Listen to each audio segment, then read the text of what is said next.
Hello friends. आज हम लोग यूजीसी नेट के लिए पीवाईक्यू सॉल्व करेंगे विथ डिटेल में। इसका जो एक्सप्लेनेशन है उसके साथ ही हम लोग इसको सॉल्व करेंगे। तो आज स्टार्ट कर रहे हैं हम लोग यूजीसी नेट दिसंबर परीक्षा 2012 राजनीति विज्ञान। ये हिंदी मीडियम वालों के लिए रहेगा, ये यूथ पब्लिकेशन का है। तो आज से हम इसको स्टार्ट करते हैं। तो फर्स्ट क्वेश्चन हम लोग पढ़ते हैं। हीगल के विचार में मस्तिष्क की सर्वाधिक संभावित उपलब्धि जैसा कि सामाजिक जीवन में प्रकट होता है कहाँ थी। ये हीगल के बारे में क्वेश्चन है कि सामाजिक जीवन में जो सबसे ज़्यादा संभावित उपलब्धि होता है वो कौन से राष्ट्र में थी। तो इसका आंसर होगा ए, यानी कि समकालीन प्रशियन राष्ट्र। ये समकालीन प्रशियन राष्ट्र, पहले हम लोग इसको जर्मनी कहते थे। ये यानी आज हम लोग इसको जर्मनी कहते हैं, जो पहले इसको समकालीन पर्शियन राष्ट्र कहा जाता था। तो फर्स्ट ऑप्शन ही इसका आंसर होगा। और हम लोग इसके अदर ऑप्शन को भी देखते हैं, रोम, एथेंस और समकालीन ग्रेट ब्रिटेन। ये तीनों नहीं होगा, फर्स्ट आंसर होगा इसका। तो चलिए इसका एक्सप्लेनेशन पढ़ते हैं, जो इसकी व्याख्या है वो देखते हैं। हीगल के राजनीतिक चिंतन का दार्शनिक आधार उसके विश्वात्मा की अवधारणा में खोजा जा सकता है। उसने विश्वात्मा के विकास के क्रम का उल्लेख करते हुए घोषणा की कि प्रसा जर्मनी शीघ्र ही एक प्रबल शक्तिशाली राज्य के रूप में विकसित होगा और यूरोप के समूचे महाद्वीप का अधीश्वर बन जाएगा। उसने मतलब कि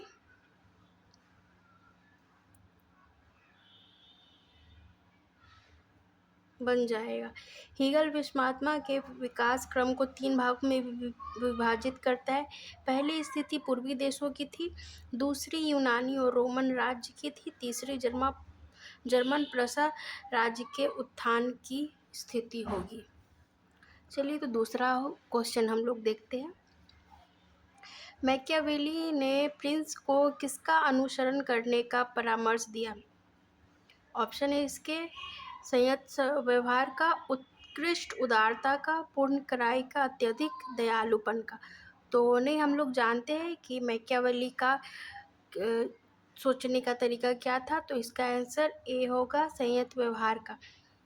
इसका व्याख्या भी देखते हैं इसकी। मैकियावेली ने प्रिंस को निम्न बातों का आचरण करने का परामर्श दिया। सम्मानपूर्ण आचरण, मितव्ययिता के साथ उदारता, आचरण भयमुक्त हो किंतु घृणित नहीं, जिसका प्रतिपादन मैकियावेली ने अपनी पुस्तक द प्रिंस 1531 में पब्लिश हुई थी में किया। इसका मतलब ये हुआ कि मैकियावेली ने कैसे प्रिंस को कैसा आचरण करने की सलाह दिया, परामर्श दिया, उसके बारे में ये क्वेश्चन था। तो मैकियावेली ने प्रिंस को कहा कि अपना जो व्यवहार है ना, एकदम संयत बना करके चले, जैसे कि वो दिखाए कि वो बहुत अच्छा है, राजा है, वो दयालुपन दिखाए, लेकिन वो वैसा नहीं हो। चलो तीसरा क्वेश्चन देखते हैं। रॉल्स के सुव्यवस्थित समाज का हिस्सा क्या नहीं है। यहाँ पे ध्यान देने की बात है कि पूछ रहा है क्या है, नहीं क्या नहीं है। तो इसका ऑप्शन होगा, पहला है स्थिर, कुशल, न्यायपूर्ण और समान। तो इसका आंसर होगा डी, समान। रॉल्स समानता की बात नहीं करते हैं। रॉल्स जो थे वो असमानता की बात करते, यानी कि समानों के जैसे कि जो जो असमान है उनको विशेष लाभ दिया जाए ताकि वो समान की कैटेगरी में आ सके। ठीक है, तो इसकी व्याख्या देखते हैं। रॉल्स ने अपने न्याय संबंधी सिद्धांत के अंतर्गत यह व्यवस्था की कि सामाजिक और आर्थिक समानताओं को इस प्रकार से व्यवस्थित किया जाए कि सबसे कम लाभान्वित व्यक्ति को अधिकतम लाभ मिले, ब अवसरों की उचित समानता की स्थिति में सबके लिए खुले पद एवं पदानुक्रम से संबंधित हो। मतलब कि जो सबसे कम लाभन जो सबसे कम इसको लाभ मिल रहा है उसको सबसे ज़्यादा अधिकतम लाभ मिले। ठीक है, अवसरों की उचित समानता हो, जैसे कि सबको समान अवसर मिले। चौथा क्वेश्चन देखते हैं, निम्नलिखित में से किसने कहा कानून न्यायोचित और अन्यायोचित के नियम है, जो कोई विधि से विपरीत नहीं है उसे अन्यायोचित नहीं माना जाता है। तो इसके ऑप्शन देखते हैं।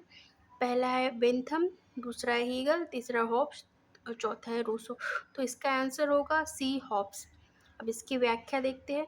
कानून न्यायोचित एवं अन्यायोचित के नियम है, जो कोई विधि से विपरीत नहीं है उसे अन्यायोचित नहीं माना जाता है। यह कथन हॉब्स का है। तो कथन वाला जो होता है क्वेश्चन, उसको तो हम लोग रट ही जान तो बेहतर है, क्योंकि इसमें समझने के लिए ऐसा कुछ होता नहीं, क्योंकि बहुत सारे विचारक का एक ही थॉट होता है, तो हर किसी का तो अब नहीं हो सकता ना, तो इसको रटना ही ज़्यादा है कि ये हॉब्स ने कहा।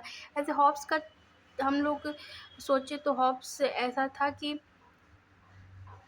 वो एक को पावर दे दिया है, तो बस जो वो बोला वही विधि है, तो वही जो बोला वही विधि है, और जो वो नहीं बोला उसको कुछ नहीं मानते। ठीक है, पांचवा क्वेश्चन देखते हैं।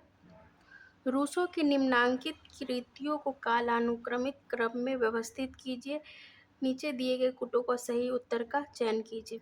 तो रूसो की कुछ किताबें दी गई हैं, तो इनको एडजस्ट करना है कि पहले कौन आया बाद में कौन आया। ठीक है, तो उसके अकॉर्डिंग हम लोग देखते हैं। फर्स्ट का ऑप्शन दिया हुआ है द सोशल कॉन्ट्रैक्ट, दूसरा क्या है the discourse on the arts and science, तीसरा एमली, और चौथा है a discourse on the origin of inequality.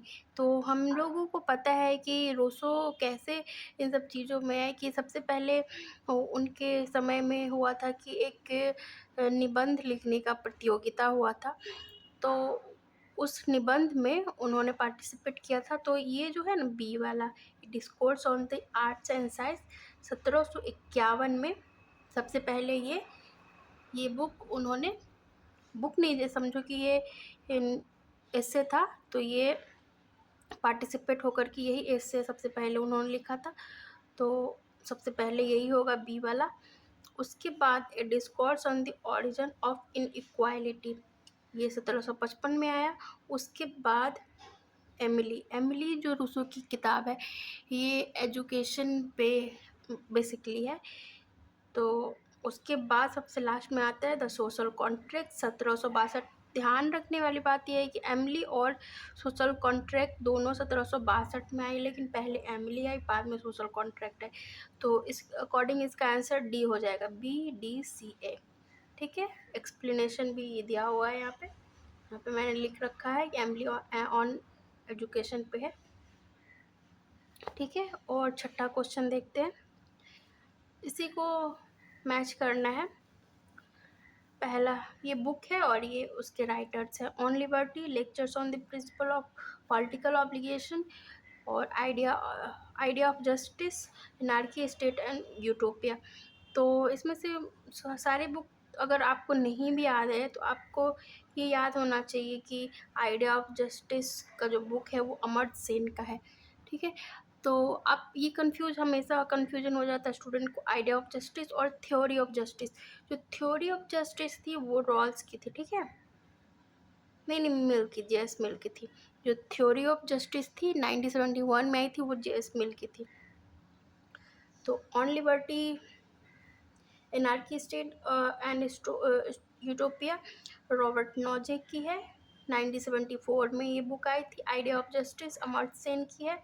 Lectures on the principle of obligation TH Green की है। और ऑन लिबर्टी जेएस मिल की है, 1959 में आई थी ये बुक। ठीक है, इसका एक्सप्लेनेशन अब हम लोग देखते हैं। तो इसका एक्सप्लेनेशन यहाँ पे दिया हुआ है। ऑन लिबर्टी 1859 में आई थी जेएस मिल की। Lectures on the principle of political obligation 1875 में आई थी, TH ग्रीन की है।